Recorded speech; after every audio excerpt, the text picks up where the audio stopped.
예. 자, 장기적인 얘기를 토요일 날 많이 하죠. 자, 일주일치 데이터를 보고 자, 장기적인 분석을 한번 해 보도록 하겠습니다. 자, 구독, 좋아요, 알람 설정 눌러주시고 축복 받으시고요. 오늘은 토요일이고 토요 정모 라방입니다. 자, 2024년, 네, 2024년이 예, 시작된 지 벌써 3달이 지났고요. 이제 4월이 일주일이 지났습니다. 자, 그래서 2024년의 가장 큰 주제는 소프트 랜딩이냐 아니면 리세션이냐 요거 사이에 이제 굉장히 고민을 하고 있죠. 그래서 지금까지는 소프트 랜딩이 가능하다가 중요합니다. 그래서 지금 경기가 굉장히 좋고 물가가 떨어진다고 이제 연준은 그렇게 보고 있는 거고요. 예, 리세션에 대한 얘기는 거의 들어갔습니다. 이제 침체가 오는 거에 대해서는 이번에 실적이 나와봐야 알겠지만은 지금 특별한 징조는 보이지 않고 있는 예, 그런 상황이죠. 자, 일단은 예, 요 사이에서 경기가 너무 뜨거워도 안 좋고 뭐 경기가 침체돼도 안 좋고 그 사이에 적당하게 골디락스 상태에 들어가는 게 가장 좋은데요. 지금은 약간은 경기가 과열된 쪽으로 가 있고 예, 지금 아직 소프트 랜딩이나 리세션 쪽도 조금 예, 아닙니다. 어떻게 보면은 자, 그런 상황인데요. 자, 일단 민첩하게 잘 행동을 하시자고. 자, 올해의 표죠. 민첩하자. 자, 그래서 예, 미국 전문가들도 애질러티를 강조하는 사람들이 있어요. 예, 민첩성.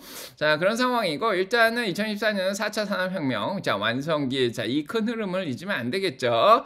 자, 일단은, 예, 지금까지는, 예, 뭐, S&P 500이든, 나스닥이든 한 10% 정도, 자, 이 덕택에 많이 올라왔습니다. 자, 많이 올랐고, 자, 그래서 이제 2분기가 시작이 됐는데요. 자, 2분기 시작이 좋았냐, 안 좋았냐, 예, 별로 그렇게 좋지가 않았죠. 예, 어떻게 보면은, 예, 지난 분기 말에, 예, 3월 말에 리밸런싱이 시작되면서 조금 빠지는 종목들이 눈에 관찰이 됐죠. 예, 펀드들에서 내려놓는 뭐 주식들도 눈에 보였고요. 네, 그다음에 약간 손바뀜도 조금 있어 보이는 것 같고, 예, 지난 주에 어느 정도 얘기를 드렸습니다. 자, 이번 주가 그래서 굉장히 중요한 거죠. 2분기 시작을 기관들이 어떻게 시작을 했냐 중요합니다. 뭐 개인 투자자들 뭐 가게에서 예, 주식시장에 투자하는 것도 굉장히 늘어났다고는 하지만 역시나 시장을 이끌어가는 건 기관들이죠.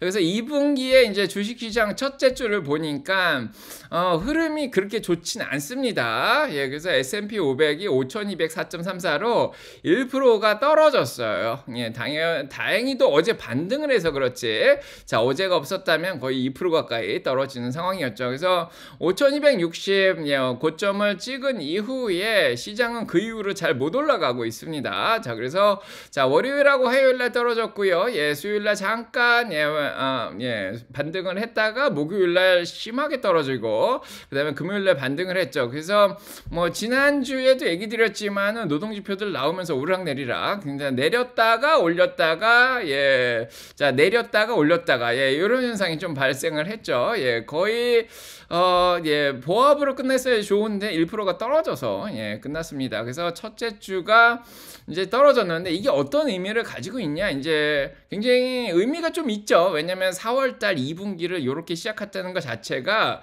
아무래도 기관들이 섣불리 5260 이상으로 올리지는 않는다 이런 생각이 좀 듭니다. 더 올릴 거리도 별로 없죠. 그래서 금리를 여태까지 빨리 내리겠다고 생각하고 예, 거기에다가 엔비디아 같이 인공지능 모멘텀이 모두 살아있을 때 가장 높이 올라갈 수 있는 게 5250이나 60이라는 생각이 좀 있는 것 같아요. 그 정도 올라가면은 이제 수익 실현이 잘 일어납니다.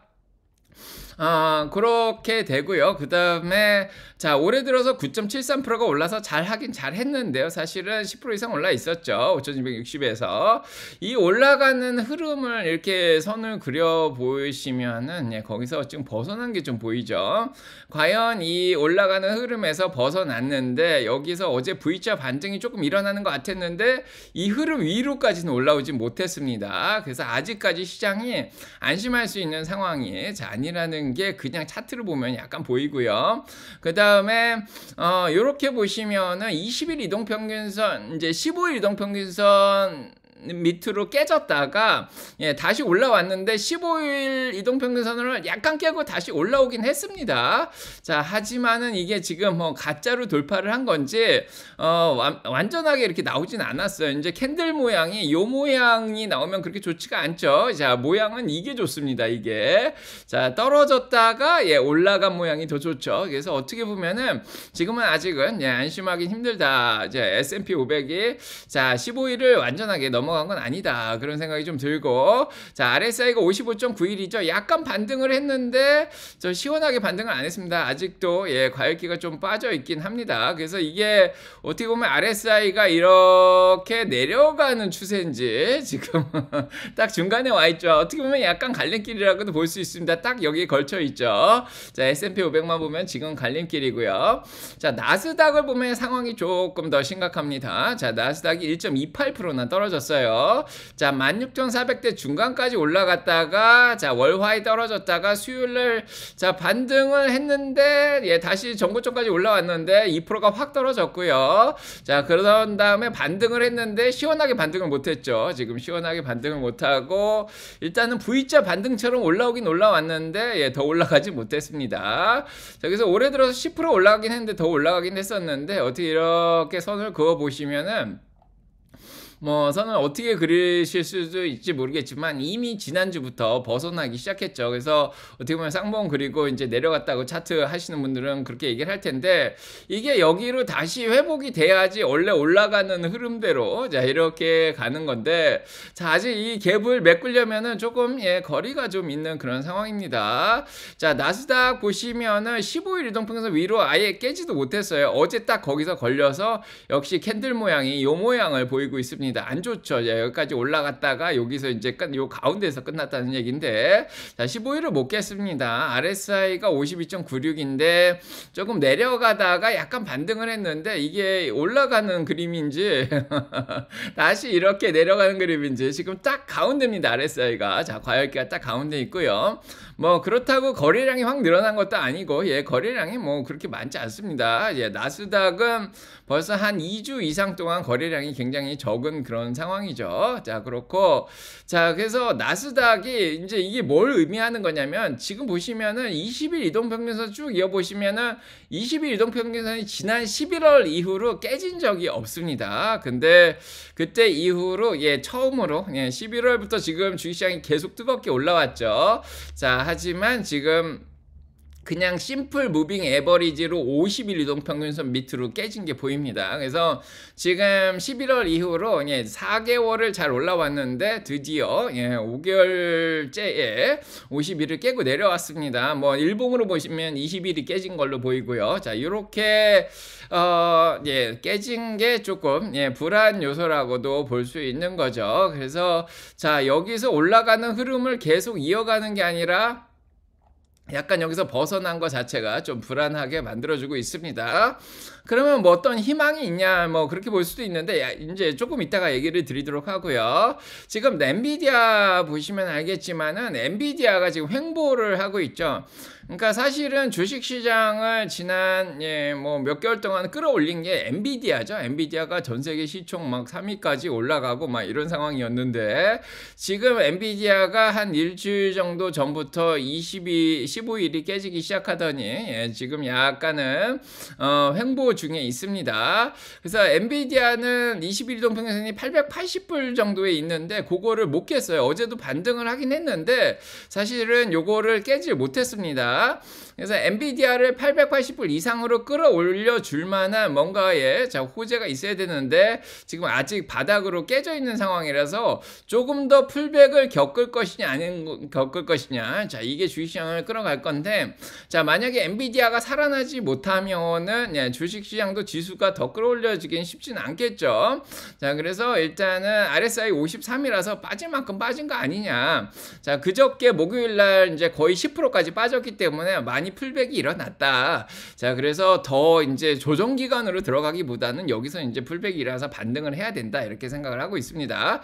자, 그런데 이제 아직은 이제 안심할 수가 없어요. 880불을 뚫고 올라가야지 뭐 이렇게 조금 더 더 호재도 나오고 그래야지 올라가는데 지금 반도체주 중에서 이제 요거를 끌어올릴 만한 이제 실적은 아직은 안 나오고 있죠. 뭔가 특별한 게 나와야 되는데 지난주에 스타게이트로 약간 반등을 할 수도 있지 않을까. 예, 마이크로소프트가 오픈 AI랑 1000억 달러짜리 투자 계획을 했죠. 그래서 엔비디아 칩을 많이 사주지 않을까 그런 기대감이 있었는데 자, 일단은 월화수는 괜찮았는데 자, 목요일날 빠졌다가 지금 회복을 못하고 있습니다.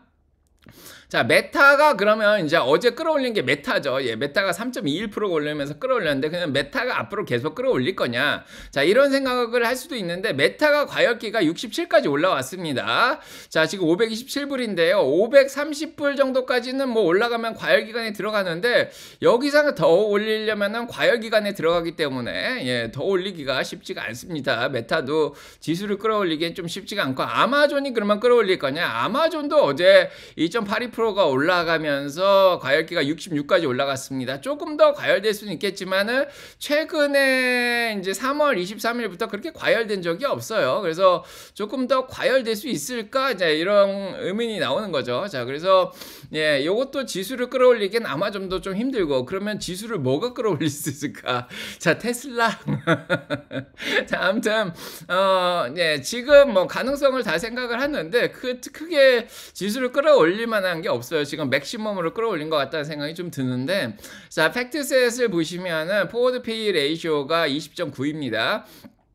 5년 평균 PE가 19.1이고 10년 평균이 17.7인데 지금 밸류에이션이죠. 예, 지금 주가가 예, 어닝보다 20.9배나 더 올라와 있다는 거예요. 그래서 20년이 지나야지 이 주가가 형성이 되는 겁니다. 지금 밸류에이션이 굉장히 많이 올라온 상황이고요. 이번 주에 좀 빠지면서 한 20.8점까지 떨어지지 않았을까 그런 생각이 드는데 지금 밸류에이션이 너무 꽉 차 있는 상황이에요. 자, 트레일링 PE도 26이나 나오고 있죠. 26년이나 걸립니다. 자, 5년 평균 23.1이나 자, 10년 평균 21.1보다도 많이 높은 예, 그런 상황이죠. 자, 그래서 밸류에이션도 높고 예, 지난주에 얘기 드렸지만은 공매도 상황이 지금 굉장히 높습니다. 엔비디아 이제 공매도가 높이 낀 순으로 이번 주에 약세를 보였죠. 자, 엔비디아가 260억 달러, 마이크로소프트 205억 달러, 자, 애플이 181억 달러는 껴 있습니다. 자, 요 순서대로 예, 주가가 많이 올라가지 못했죠. 오히려 그 밑에 있는 테슬라나 메타라든지 아마존 이런 게 좀 반등을 했습니다. 어떻게 보면은 자, 테슬라도 바닥 대비해서 지금 한 5, 6% 올랐죠. 메타는 바닥 대비해서 한 10% 올랐고요. 그 다음에 아마존도 바닥 대비해서 한 5, 6% 정도 올랐습니다. 자, 그래서 자, 저 뭐 구글도 많이 올랐고 예, 이런 상황인데 이런 것도 어떻게 보면은 예, 참고를 해야 되는 거고 예, 4분기 들어서 약간 흐름이 지금은 일단은 관망세로 약간 돌아선 예, 그런 느낌도 있습니다. 그렇다고 예, 빅스가 안정적이냐. 빅스라는 거는 시카고 쪽에 선물시장 지수인데 예, 선물시장이 아니라 옵션시장, 파생상품 시장 이제 지수인데 16.03까지 올라갔죠. 그만큼 옵션 쪽이 지금 팔자에 베팅하는 게 많이 올라가고 있다는 얘기입니다. 예, 그전까지 이렇게 16 이상 올라간 적이 없는데 지금 딱 16.03까지 예, 뭐 2월 말에 올라갔을 수준까지 올라왔어요. 만약에 여기서 그냥 고점 찍고 내려가면 좋겠는데 10일이면 정말 좋았죠. 예, 10일이면 좋았는데 지금 13도 넘어가고 15도 넘어가고 16까지 올라와 있습니다. 자, 변동성이 굉장히 심해지고 있습니다. 그렇다고 다음 주에 이제 변동성이 떨어질 거냐? 다음 주에 CPI가 나오죠. 예, 그렇기 때문에 이 변동성이 쉽게 가라앉지는 않을 것 같다. 이런 생각도 듭니다.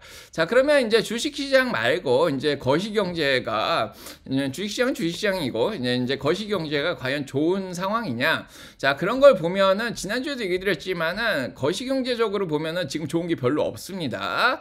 자, 지금 연준이 가장 포커스를 두고 있는 거는 물가인데 자, 물가가 잡히냐? 지금 물가가 잡히는 게 별로 안 보이죠. 자, CPI가 이번 주에 나오는데 3.2, 3.8이고요. PPI가 0.9, 0.2%고 PC가 2.5, 2.8입니다. 자, 근원이 2.8이라는 얘기죠. 자, 그래서 아직도 2% 목표치로 예, 가 가야 되는데 자 지금 떨어질 기미가 잘 안 보이고 있습니다. 그렇다고 노동시장이 뭐 부드러워졌냐? 노동시장이 실업률이 올라가면 물가가 떨어지고 임금도 떨어지는데 과연 그런 상황이냐? 또 그런 거 같지도 않죠. 실업률이 오히려 어제 3.8%가 나왔고 비농업 부분 고용이 30만 3천이 나와서 고용시장이 굉장히 튼튼합니다. 실업수당을 청구한 사람이 22만 1천으로 늘었지만 계속해서 청구한 사람은 170만 대로 오히려 줄어들었습니다. 그래서 노동시장이 굉장히 튼튼하고요. 그 다음에 구인도 875만으로 떨어졌죠. ADP 고용도 118만 4천으로 늘었습니다. 자 이런 것들을 보면서 연준은 이렇게 얘기를 했죠. 고용시장은 웰 밸런스드 되어 있다. 이민자들도 많이 들어와 있기 때문에 균형이 잘 잡혀져 있다. 수급이 잘 일어나고 있다. 이렇게 얘기를 하고 있습니다. 그래서 노동시장 자체는 문제가 안 되는데 이걸로 인해서 과연 물가가 떨어질 만한 그런 동기부여를 하고 있지는 않죠. 그래서 자 일단 노동시장이 튼튼하고 그 다음에 채권이자 지난주에 어느 정도 높다고 얘기를 하면서 여기서 더 올라가면 좀 쉽지는 않겠다 이런 얘기를 했는데 자 기로에 놓였던 채권금리가 10년물이 4.21에서 4.4까지 올라갔습니다. 자 2년물도 4.62에서 기준금리 반영했는데 4.75까지 올라간 거죠. 자 3번 내리겠다 해서 이제 2번이나 3번으로 2.55 정도로 지금 올라가는 그런 상황입니다. 그래서 채권금리가 4.25를 넘어가면 좀 위험한데 지금 10년물이 4.4까지 지금 올라왔습니다. 자, 금리가 높아요. 금리가 높다는 거는 중소형 성장주들 수익이 안 나는 기업들은 채권 발행을 할 때 이자를 많이 줘야 된다는 얘기고요. 뭐 중고차를 사든 새 차를 사든 자 은행에서 융자를 받을 때 이자를 높게 줘야 된다는 얘기고 크레딧 카드 대출을 받으면은 이자율이 높다 이렇게 볼 수도 있는 거고 자 그다음에 집 모기지 대출을 받아도 금리가 높습니다. 지금 6%대 후반이죠. 굉장히 경기가 굉장히 빡빡해지는 그런 상황입니다. 그렇다고 달러가 싸냐? 달러도 비싸요. 104.06까지 올라왔습니다. 원래 100이 정상이에요. 중간값이 100인데 104.06이면 달러 값이 유로화 대비 엔화 대비 굉장히 강세를 보여주고 있는 그런 상황입니다. 자 경기가 좋아서 당연히 그런 건데요. 달러가 높으면은 다국적 기업들 뭐 마이크로소프트 구글이라든지 외국에서 수입을 많이 내는 기업들이 국내로 수입이 반영될 때 굉장히 할인이 되는 효과가 있습니다. 그래서 수익이 적어지는 거죠. 그래서 환율이 높은 게 그렇게 좋지는 않습니다. 자, 그 다음에 금이죠. 금값이 올라가고 있는 게 좀 불안하다. 2349불. 자, 지금 달러도 올라가는데 금값도 올라가요. 약간은 지정학적 위험이라든지 여러 가지 불안을 반영하는 게 아닌가. 그 다음에 원유값이라고 안정이 됐냐. 기름값도 올라가 있어요. 브렌트유가 90불이 자 웨스텍사스 오일이 86불입니다. 자 그래서 기름값이 제가 얘기 드렸는데 90이 넘어가면 좀 불안해진다 그렇게 얘기 드렸는데 90이 넘어갔습니다. 브렌트유가 이번 주에 91불대를 찍었죠. 그래서 그렇다고 기름값이 떨어질 거냐?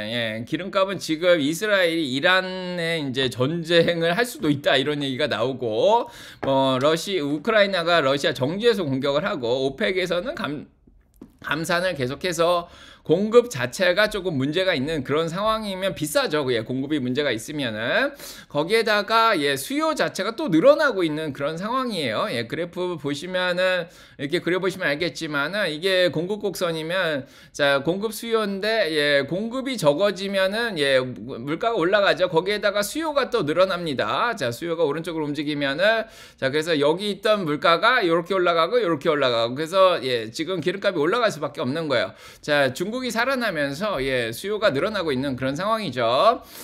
그러면 공급을 조금 더 늘리면은 좀 떨어질 수가 있는데 미국에서 전략 비축량을 더 늘릴 수 있는 상황은 좀 아닌 것 같죠.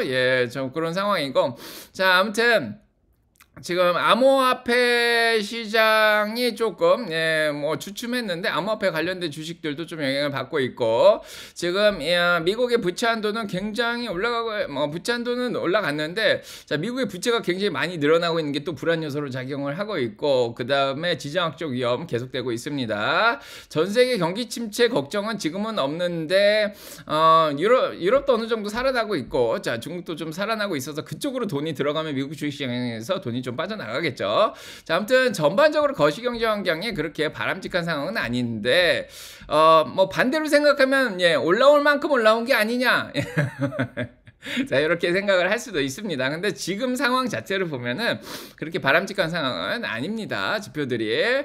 자, 지금 이제 연준이 가장 포커스를 두고 있는 건 물가예요. 지금 물가가 노동시장이 중요한 게 아니고 뭐 경기가 중요한 게 아니고 지금 제일 중요한 건 물가입니다. 자, 물가가 잡혀야지 금리도 떨어뜨리는 거고 예, 그런 상황인데 자, 일단은 ISM 제조업 쪽에 지수가 나왔죠. 예, 요것 때문에 이제 충격을 받았는데 월요일날 ISM 쪽에서 제조업 쪽 가격이 이렇게 올라가 버렸습니다.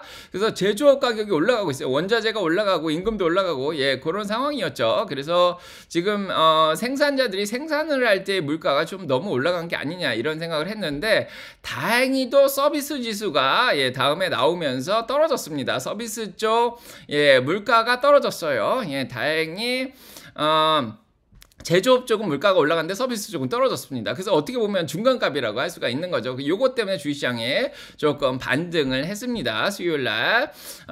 그리고 이제 금요일날 이제 비농업 부분 고용이 나왔는데 거기에서 임금이 나왔는데 임금이 예상만큼 0.3%만 올라줬습니다. 0.4%까지는 뭐 그렇게 올라간 게 아니기 때문에 예, 괜찮다. 자, 이럴 때만 해도 0.5%가 올라서 좀 긴장을 했는데 지금은 좀 괜찮죠. 그래서 YOY로 따지면은 임금이 떨어진 거로 나옵니다. 지금 4.1로 예, 떨어졌죠. 그래서 임금이 떨어지는 걸 보여서 어제 안도 랠리를 좀 펼쳤다고 볼 수가 있습니다. 자, 하지만은 일단은 제조업 물가가 올라갔고 예, 그런 상황이기 때문에 안심은 할 수 없고요. 당연히 바토는 예, 수요일날 나오는 CPI로 넘어갔습니다. 자, 그래서 일단은 이제 임금이 YOY로 보면은 예, 고점 대비해서 4.1까지 지금 떨어지고 있는 게 좀 보이시죠? 아직도 높긴 합니다. 자, 그래도 이렇게 올라가는 속도가 조금 둔화되고 있다는 게 좀 긍정적이에요. 근데 3%대로 떨어지면 더 좋겠는데 자, 아직까지는 덜 떨어지고 있는 그런 상황입니다. 자, 그래서 이 임금이 이제 둔화되고 있는 요게 CPI 어느 정도 반영이 됐을지 이 굉장히 중요한 거고요. 이번에 나온 근원 PCI를 보시면은 YOY로는 떨어지게 보이는데 3개월짜리라든지 지금 6개월짜리로 환산을 해보면은 물가가 오히려 반등한 게 보이죠. 그래서 이런 것들이 아직은 불안 요소로 작용을 하고 있고, 그래서 수요일날 CPI가 나오는데 예, 근원은 3.8에서 3.7%로 떨어질 거로 생각을 하고 있고, 헤드라인은 3.2에서 3.4로 올라갈 거로 지금 생각을 하고 있습니다. 자, 그래서 헤드라인 기름값하고 음식값까지 포함하면 올라간 거로 보이는데 근원은 떨어질 거로 생각합니다. 이 정도로 예상대로만 나와줘도 자, 시장은 괜찮을 것 같다 그런 생각이 드는데, 자, 일단은 임금이 예, 적절하게 지금 올라 있는 상황이라 이것도 가능한 얘기라 이런 생각이 좀 듭니다. 당연히 헤드라인은 0.2%가 더 올라가는 거죠. 그래서 예, 지금 예, 이렇게 보면 헤드라인은 예, 그냥 다다리로 보면은 오히려 떨어지게 0.3%가 떨어지게 나오고요. 자, 근원도 다다리로 보면 0.4에서 0.3으로 예, 조금은 둔화되는 걸로 이렇게 나와야 되는데요.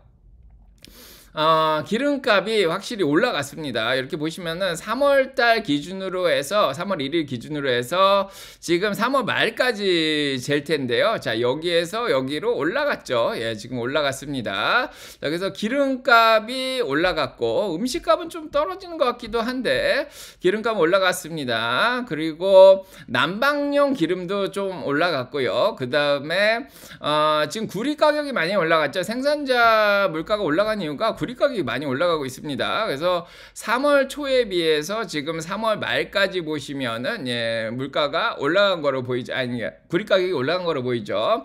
자, 많은 예, 뭐 전선이라든지 많은 산업재들이 구리를 굉장히 많이 쓰는 거 알고 계시죠? 예, 그래서 자, 지금 예, 구리 가격도 좀 올라간 예, 그런 상황입니다. 자, 그리고 렌트 가격 있죠? 예, 그래서 프라이머리 레지던스인데 집을 이제 렌트를 해주는 경우에 렌트 가격이 어떠냐 보면은 예, 지금 계속 꾸준하게 자, 올라가고 있는 게 보입니다. 작년부터. 자, 그래서 요것도 지금 쉽게 잡히고 있지는 않은데, 자, 요거가 어떻게 나올지도 또 중요한 거고, 물가가 좀 계속 올라가고 있습니다. 자, 그래서 자, 이번에 어떻게 보면은 예, 예상대로 나와줬으면 좋겠는데, 자, 지금 떨어진 거로 나오죠. 다달이로 보면 0.4에서 0.3. 3으로 떨어져야 되는데 자 올라갈 가능성도 좀 있다 그렇게 보이고, 만약에 이게 3개월로 6개월로 환산했을 때 또 올라가는 걸로 보이면은 연준은 계속 매파적인 태도를 취할 거라는 생각이 듭니다. 자 이번 주에 닐 카시카리가 충격을 한번 줬죠. 2% 떨어지는데 가장 큰 공헌을 하신 분입니다. 올해 들어서 금리 인하 안 할 수도 있다, 물가가 안 잡히면, 이런 얘기를 했습니다. 금리 인하 안 하겠다. 자 파월도 사실은 지난주에 뭐 급하게 금리 내릴 필요 없다 이렇게 얘기했죠. 이번 주에 뭐 스탠포드에서 뭐 대학교에서 연설을 했는데 그냥 연설문을 읽었을 뿐이지, 자 이 마음은 요거 같아요. 급하게 금리 내릴 필요 없다. 데이터 보고 결정하겠다. 그다음에 크리스토퍼 월러도 비슷하죠. 급하게 내릴 필요 없다 그랬고, 어제죠 이제 미셸 보우만이 얘기를 했습니다. 금리를 한 번 더 올릴 수도 있다 이런 얘기. 인플레이션이 높으면 금리를 올릴 수도 있다. 그래서 이게 뭐가 문제냐? 금리가 높으면 확실히 미국 경기가 계속 영향을 받게 됩니다. 부정적으로. 자, 그래서 어제 이제 페드 와치 쪽에서의 이제 상황이 조금 바뀌었죠. 6월 달에 금리를 내리겠다가 갑자기 53%대로 확 떨어졌습니다. 안 내리겠다가 46.8%, 거의 반반이에요. 이제 6월 달에 내리겠다는 희망이 반반입니다. 거의 내린다 올린다 확실하게 얘기를 못해요 이제는. 그래서 7월 달에나 지금 73%의 확률로 한 번 정도 5에서 5.25%까지 내리고요. 9월 달에 내리겠다도 거의 지금 반반이에요. 지금 보면은 한 56% 정도밖에 안 됩니다. 자, 그래서 9월 달보다는 11월 달에 내리겠다가 조금 더 높죠. 한 요 정도 되는데 한 70% 정도 됩니다. 70% 정도. 그래서 자, 지금은 7월 달에 한번 내리겠다가 높고요. 그다음에 11월 달에 내리겠다가 높고, 그러면 12월 두 달에 한 번씩 내리게 되면은 12월에 굳이 내릴 필요가 없게 되는 거죠. 그래서 12월 달에 내리겠다는 거랑 그대로 유지하겠다라는 거랑 거의 확률이 비슷합니다. 자, 내리겠다는 확률에 요거 다 더해 보면은 한 55% 정도밖에 안 되는 거죠. 그래서 아마 내년도 1월 달에나 3번 정도 내리지 않겠냐, 또 이렇게 얘기가 나올 수가 있는 거죠. 그래서 지금은 확률이 2번 정도 아니면 2번이나 3번인데 2번에 조금 가깝다고도 볼 수도 있어요. 그래서 2.5죠. 2.5까지 지금 낮아지는 그런 상황인데, 어떻게 보면은 내년 1월에까지 이제 한 번 더 내리게 되는데, 지금은 다음 주 수요일 날 CPI가 중요하게 또 생각이 되는 거고, 자, 아무튼 7월 전까지 이제 CPI가 계속 나오겠죠. 이번에 4월에도 나오고 5월에도 나오고 6월에 나오는데, 물가가 점점 떨어지는 그런 모습이 보이면은 이제 확실하게 3번 정도 내릴 것 같은데, 지금은 물가가 굉장히 중요해지는 시기입니다. 자, 계속 얘기 드리지만 금리가 높으면요, 자 5.25를 계속 유지를 하면은 지금 물가가 2.8까지 떨어졌는데 실질 금리가 2%가 넘습니다. 자, 그래서 경기는 계속해서 지금 실질 금리에 자 물가 대비해서 물가를 빼고 금리를 계산한 게 실질 금리인데 경기는 계속 영향을 받을 거라는 생각이 듭니다. 자, 그런 상황이고요. 그러면 이제 기업들이 4월 달에 이제 물가가 안 잡히고 고금리가 있어도 그래도 이제 기업들이 실적을 잘 내면 되지 않겠냐, 뭐 인공지능도 있고 이러니까 뭐 그거를 생각할 수도 있는데, 79개의 S&P 500 기업이 이번에 1분기 실적을 발표할 때 부정적인 EPS 주당 순이익 가이던스를 냈습니다. 이게 굉장히 높죠. 그래서 2019년 2분기 이래로 두 번째로 높은 그런 상황입니다. 두 번째로. 그래서 지금 굉장히 높아졌죠. 그래서 2분기 가이던스를 굉장히 부정적으로 많이 내고 있다, 이렇게 보면 됩니다. 지난 분기 73개보다 더 높죠. 79개나 됩니다. 그래서 빅텍들은 실적을 잘 내요. 실적 가이던스도 좋게 내놓은 기업들이 있는데, 대부분의 빅텍 외에 493개의 기업들은 사실은 부정적인 가이던스를 내고 있는 그런 상황입니다. 어떻게 보면 조금 안 좋죠. 그래서 지금 경기가 그렇게 자신감을 보일 때는 아니다. 자, 그리고 자, 7개 섹터의 이제 가이던스를 보시면은 부정적인 가이던스가 좀 많이 나오고 있는데 IT 쪽이 좀 높고요. 그다음에 산업재, 헬스케어 쪽, 컨슈머 디스크레셔니, 필수 소비재. 자, 요런 순으로 지금 보이고 있습니다. 자, 그러면 자, 오늘 얘기는 어떻게 보면은 전반적으로 약간 부정적인 얘기로 시작을 했죠. 자, 지난주에는 긍정적인 얘기를 했지만 부정적인 얘기를 했고, 그래서 이번엔 부정적인 이제 약간 상황이에요. 상황 자체가. 그렇다고 희망이 없냐? 그래서 뭐 주식시장이 여기서 뭐 폭락을 할 거냐 안 할 거냐? 이거는 일단 뭐 방금 얘기 드렸듯이 기업들이 실적을 어떻게 내냐에 따라 이제 달려 있는 거죠. 그래서 지금 어떻게 보면은 아직도 반반이라고 볼 수 있어요. 지금 기로에 놓여 있는데 5,200까지 올라왔습니다. 주식시장이. 자, 그런데 자, 이 기관들이 올해의 이제 목표치를 S&P 500을 5,200 이상으로 다 올려놨죠. 그래서 최소한 하나, 둘, 셋, 넷, 다여 7개의 전문기관이 5,200 위로 올라가겠다고 얘기를 하고 있습니다. 당연히 올해 말까지죠. 골드만삭스 6,000, 소시에타 제네럴 5,500, 뱅크 오브 아메리카 5,400, BMO 5,400, 자, RBC 캐피탈 5,300, 자, UBS 5,300, 자, 바클레이스 5,300, 뭐 이런 상황입니다. 자, 그래서 이런 기관들을 믿으시면은 뭐 지금 잠깐 좀 빠지더라도 결국엔 다 올라갈 거라고 생각을 하는 거고, 자, 안 그러면은 지금까지 올라온 게 전부다 이렇게 얘기를 하면서 이제 시티는 5,100, 도이치뱅크 5,100, 웰스파고 4,800이죠. 자, 부정적인 의견의 가장 하단엔 JP모건의 4,500이 있고요. 모건스탠리의 4,500 살아 있습니다. 제프리즈도 4,500이고요. 그래서 자, 반반입니다. 진짜 반반. 이제 기간 반은 지금보다 내려가서 올해 끝날 거라고 생각하는 거고, 기간 반은 지금보다 올라가서 끝날 거라고 그러는데, 굉장히 4, 5, 6월이 중요한데, 이게 변수가 있는 게 그거죠. 지금은 대선입니다. 11월에 대선이 있기 때문에 지금 대선에 따라서 6, 7, 8, 9, 10월 조금 변동성 있게 움직이기 때문에 자, 그런 게 굉장히 중요해질 거라는 생각이 듭니다. 자, 일단은 계속 지켜봐야 되는 상황이고요. 자, 그 다음에 지난주에도 얘기 드렸지만은 22번이나 정고점을 올해 뚫었습니다. 근데 2021년처럼 유동성이 풀릴 때를 제외하고 2020년에 보시면은 떨어졌다가 회복할 때 33번까지 정고점이 깨진 적도 있고요. 2019년에도 36번 깨진 적이 있죠.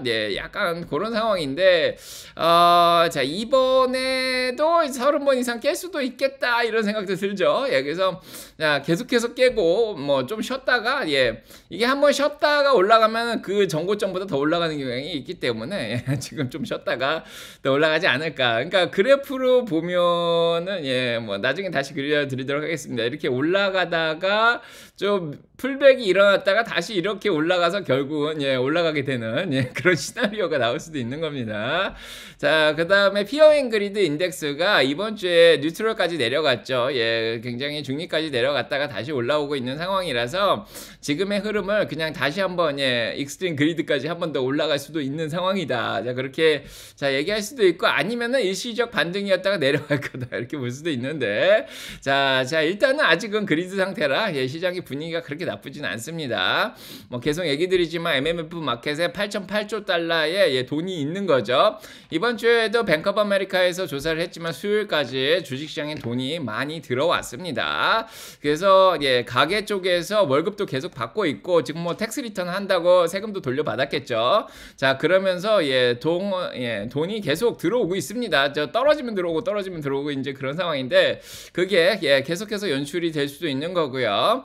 지금 미국의 GDP 상황 굉장히 좋죠. GDP 나우에서도 2.5%입니다. 그래서 침체보다는 그래도 경기가 과열되면 그만큼 돈도 많이 벌고 소비도 많이 늘어나니까, 자, 뭐 주식시장은 계속 올라갈 수도 있겠다, 그런 생각도 할 수가 있습니다. 자, 그렇고 일단은 중국이나 아시아 쪽인데, 어제 이제 자넷 옐런 장관하고, 자, 중국의 총리죠, 리창 총리인가 리키앙 총리인가, 그분하고 둘이 만나가지고, 자, 뭐 같이 협력해서 잘 성장을 하자, 또 이런 얘기를 했습니다. 그래서 약간은 긴장이 조금 풀어지는 느낌. 그래서 지금 군사적인 모임도 또 한다고 합니다. 자, 군사적인 미팅을 해가지고 약간은 긴장 완화에 때문에 자 지금 노력을 좀 하고 있는 모습이 보이죠. 자 이런 것들이 세계 경제를 예 다시 또 활성화시킬 수도 있겠다. 뭐 당장은 아니겠지만